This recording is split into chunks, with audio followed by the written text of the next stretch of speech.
આજુબાજુ વાળા બધા બહેનો તને પૂજા કરવા માટે બોલાવવા આવ્યા.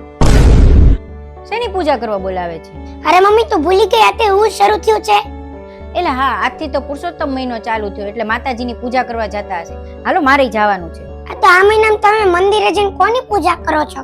અરે એમાં હું કોની પૂજા કરવાની? આ પુરુષોત્તમ મહિનો છે, આમાં માતાજીની પૂજા કરવાની હોય એટલી તો મને ખબર છે. તો મમ્મી તને વાલી ગોરમાની આખી વાર્તા ખબર નહીં હોય હે ને? એમાં આખી વાર્તા શું હોય વળી? આ મહિનાનું નામ પુરુષોત્તમ કેમ પડ્યું એ તો મને ખબર છે, કારણ કે વિષ્ણુ ભગવાને પુરુષોત્તમનો અવતાર લીધો હતો. આ બેટ મમ્મી હું તને એની આખી વાર્તા કહું. એમાં હજી બીજી આખી વાર્તા છે તો મને નથી ખબર. પેલા મમ્મી છે ને આ પુરુષોત્તમ મહિનો છે ને મોળ મહિનો કહેવાતો. એનું કોઈ નામ નહોતું અને એના મેન કોઈ રાજા કે એવું કોઈ નહોતું. પેલા 12 મહિના છે ને એ અલગ અલગ ગ્રહોના નામે હતા. પછી વિષ્ણુ ભગવાને છે ને પુરુષોત્તમ અવતાર લીધો. પછી આ મહિનાનું નામ પુરુષોત્તમ મહિનો કહેવા માંડ્યો. હવે હું તને માતાજીની પૂજા કેમ કરે છે ઈ કહું. એમ આ મહિનાનું નામ પુરુષોત્તમ કેમ પડ્યું એ તો ખબર પડી ગઈ, પણ માતાજીની તે પૂજા કેમ કરે છે એ ખબર ન પડી. હવે હું તને કહું કે આ મહિના માતાજીની કેમ પૂજા થાય છે. માતાજીએ છે ને એકવાર એક અસુરને જન્મ દીધો. એ અસુરનું નામ અંધકાસુર હતું. એ જઈને જોતો ને એ અંધકારમાં અને એની આંખો વહી જાતી અને એને ગળી જાતો, પછી ખાઈ જાતો. પછી છે ને ભોળાનાથે કીધું કે તે એક અસુરને જન્મ દીધો છે, એ તારું આ ઘરમાં કોઈ સ્થાન નથી. પછી માતાજી વયા ગયા.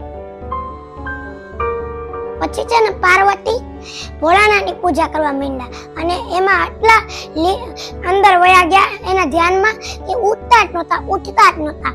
પછી છે ને એ અંધકાસુર મોટો થઈ ગયો અને અસુર બની ગયો. પછી અંધકાસુરને મારવા હાટું છે ને માતાજીને બોલાવવા જરૂરી હતા.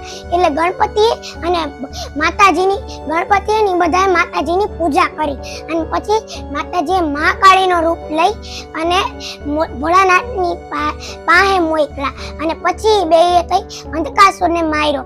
અને ગણપતિએ જે માતાજીની પૂજા કરી હતી એટલે ગણપતિનું ધ્યાન રાખી અને એની પૂજા કરવા બધી બહેનો માતાજીની પૂજા કરે છે.